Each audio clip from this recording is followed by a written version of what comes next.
Engineering mechanics unit first basic of mechanics and force system का आज lecture number 2 है। इसमें कुछ पॉइंट्स है जो कि इंजीनियरिंग मैकेनिक्स उसके बिना अधूरा है, तो आज हम उसी पॉइंट्स को डिस्कस करेंगे। चलिए लिखते हैं। फर्स्ट है मेरा स्पेस, सेकंड है मेरा टाइम। यहाँ पर ये सम पॉइंट्स है जिसके बारे में हम अब अभी पढ़ेंगे। तो चलिए अभी फर्स्ट पॉइंट मेरा स्पेस है, तो स्पेस के बारे में पढ़ते हैं। ये स्पेस क्या है? स्पेस ऐसा चीज़ है जो हमें दिखाई नहीं देता है मगर है, जिसमें बहुत सारे ऑब्जेक्ट्स है और उसमें बहुत सारे घटना घटित होती रहती है, लेकिन उसको हम समझ नहीं पाते हैं कि ये स्पेस है क्या। तो चलिए स्पेस को पढ़ते हैं। Space is the boundless 3-dimensional area or vacant area in which objects and events have relative position and direction. Space is the boundless area. Space एक बाउंडलेस एरिया है जिसका कोई अंत नहीं, जिसका कोई सीमा नहीं है। यहाँ पे जैसे ये 3-dimensional एक एरिया, यहाँ पे मान लेते हैं ये दीवार टाइप का इधर अलग होगा और ये अलग होगा, लेकिन इसका जो है ये बाउंड्री, इसका ये बाउंड्री है, लेकिन और इसका अपना बाउंड्री है और इसका अपना बाउंड्री है ये। लेकिन स्पेस भी यही है, 3-dimensional यही है, मगर इसका कोई सीमा नहीं है। एक घर का एक 4 दीवार, एक ऊपर छत, नीचे एक ज़मीन होता है जिसका कि ये सीमा हुआ है, लेकिन स्पेस एक बाउंडलेस जिसका कोई सीमा नहीं, 3-dimensional एरिया है या वैकेंट खाली है, जिसमें ऑब्जेक्ट्स, बहुत सारे ऑब्जेक्ट्स, जैसे अपना ग्रह है, बुध ग्रह है, मंगल ग्रह है, और उस कई तरह के इवेंट्स, जैसे सूर्य के चारों ओर पृथ्वी चक्कर लगाती है, ये बहुत सारे इवेंट्स उसके अंदर होती रहती है। इसको नोट डाउन कर लीजिए। अब नेक्स्ट पॉइंट मेरा है टाइम। अब टाइम पे टाइम को हम साइंटिफिक तरीके से समझेंगे, ना कि सोशल तरीके से समझेंगे। टाइम को साइंटिफिक तरीके से समझते हैं। Time is the interval between 2 events और मोर देन 2 इवेंट्स।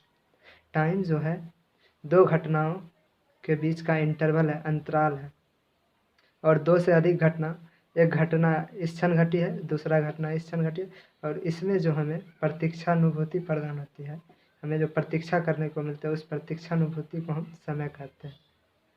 इसे नोट डाउन कर लीजिए। और तीसरा पॉइंट मेरा मास है। अब मास को डिस्क्राइब करते हैं।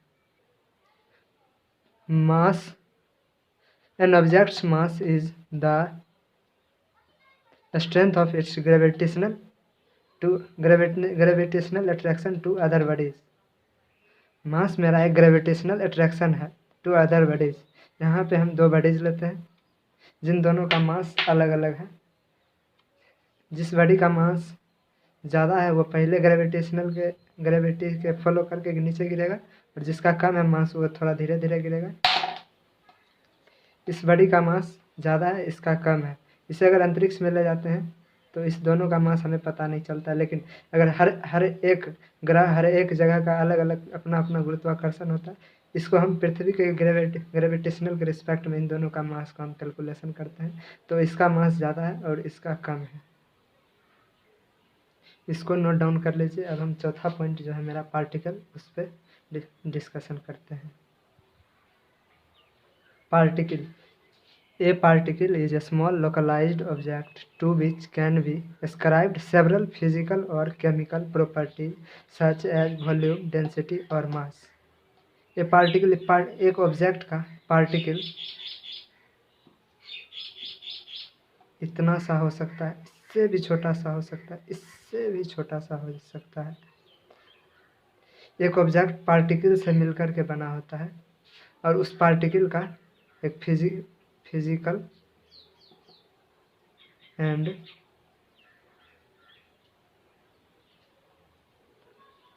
केमिकल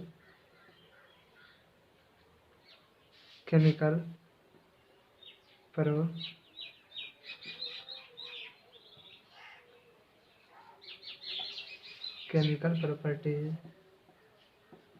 प्रॉपर्टीज को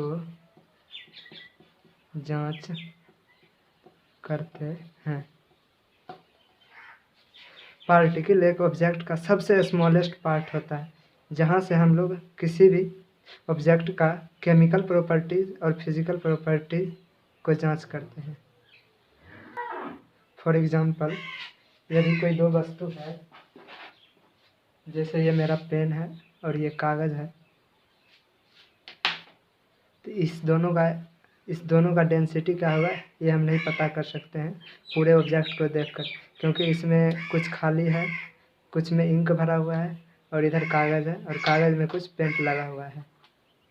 इसको जानने के लिए इसका डेंसिटी कितना है, इसका जो सबसे स्मॉलेस्ट पार्ट होगा जहाँ जिसके बाद ये पुनः डिवाइड नहीं हो सकता है अदर पार्ट में, उस पार्ट को हम पार्टिकल कहते हैं।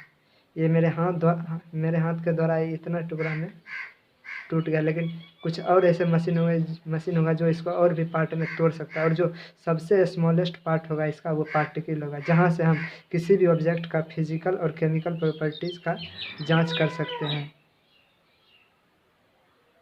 इसको नोट डाउन कर लीजिए। अब हम पाँचवा पॉइंट मेरा है फ्लेक्सिबल बॉडी, उस पर डिस्कशन करते हैं। Flexible, a body said to be flexible which है properties of movement. Flexible body उस बॉडी को बोल सकते हैं अगर उस पर कोई फोर्स लग रहा है तो वह मुड़ जाए या मुड़ने की कोशिश करके टूट जाए।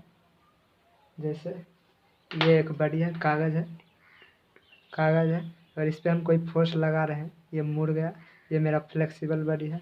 अगर उसी फोर्स पे अगर जितना हम इस पर फोर्स लगाएं और ये बॉडी मूव हो गया, यानी मुड़ गया, बेंड हो गया, उसी फोर्स पे अगर इस बॉडी पे उतना ही फोर्स लगाते हैं, अगर ये बॉडी मुड़ता नहीं है, बेंड नहीं होता है, तो इस बॉडी को हम इस फोर्स के रिस्पेक्ट में रिजिड बॉडी कह सकते हैं। क्यों कह सकते? कोई तो ऐसा फोर्स होगा जिस फोर्स पे ये बॉडी टूट जाएगा, तो हम ये डिसाइड कर सकते हैं कि कौन फ्लेक्सिबल है, कौन रिजिड है, इस फोर्स के रिस्पेक्ट में। अगर इस पर हम 1 न्यूटन फोर्स लगा के इसको अगर हम बेंड कर सकते हैं तो इसको हम फ्लेक्सिबल बॉडी कह सकते हैं। अगर वही 1 न्यूटन इस पर फोर्स लगा के अगर ये बॉडी मुड़ता नहीं है, बेंड नहीं होता है, तो इसको हम रिजिड बॉडी कह सकते हैं। कब कह सकते हैं? इस 1 न्यूटन फोर्स के रिस्पेक्ट में कह सकते हैं। यहाँ पे ये दर्शाया गया है, एक ऑब्जेक्ट है और उस पर फोर्स अप्लाई किया जा रहा है तो बॉडी मूव हो जा रहा है, ये फ्लेक्सिबल बॉडी का एग्जांपल है। इसको नोट डाउन कर लीजिए। अब हम रिजिड बॉडी का एग्जांपल और राइट्स देखते हैं। Rigid body, a body said to be rigid body if distance between any two particle remains unchanged under the action of force। देखिए इसको अच्छे से समझते हैं। ये एक कोई बॉडी है और हम जानते हैं कि smallest part of an object is said particle.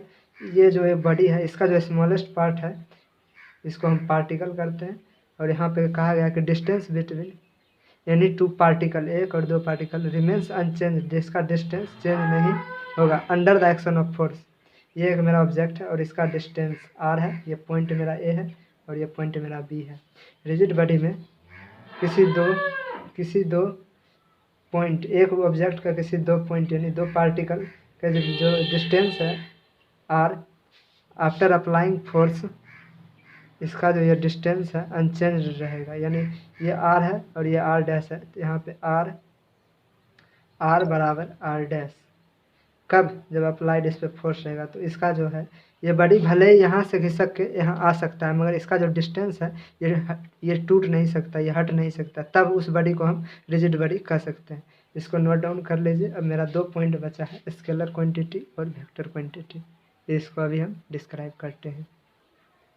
Scalar quantity are those physical quantity which have only magnitude, जिसके पास सिर्फ मैग्नीट्यूड है, जैसे 5 kg, 5 एम्पियर, जिसके पास डायरेक्शन नहीं है, सिर्फ ओनली मैग्नीट्यूड है, इसको हम स्केलर क्वांटिटी कहते हैं। और वेक्टर क्वांटिटी जिसके पास मैग्नीट्यूड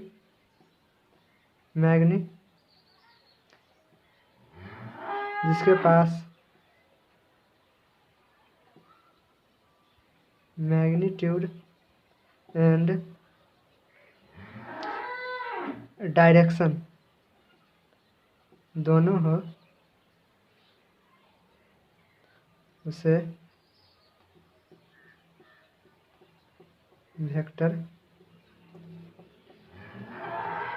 क्वांटिटी कहते हैं। फॉर एग्जांपल फोर्स के पास मैग्नीट्यूड और डायरेक्शन दोनों है। वेक्टर मैग्नीट्यूड होगा और उसके पास डायरेक्शन और फॉलो करेगा वो वेक्टर के लॉ के, वेक्टर का जो एडिशन लॉ है आई जे के, इस लॉ को फॉलो करेगा, जो क्वांटिटी वही होगा वेक्टर क्वांटिटी। फॉर एग्जांपल जैसे फोर्स के पास मैग्नीट्यूड भी होगा कि कितना फोर्स लग रहा है, और ये भी होगा कि किस डायरेक्शन में फोर्स लग रहा है, किस डायरेक्शन में लग रहा है, उत्तर दक्षिण ऊपर नीचे। तो फोर्स एक वेक्टर क्वांटिटी है और ये एक ऑब्जेक्टिव के लिए भी बहुत महत्वपूर्ण क्वेश्चन है।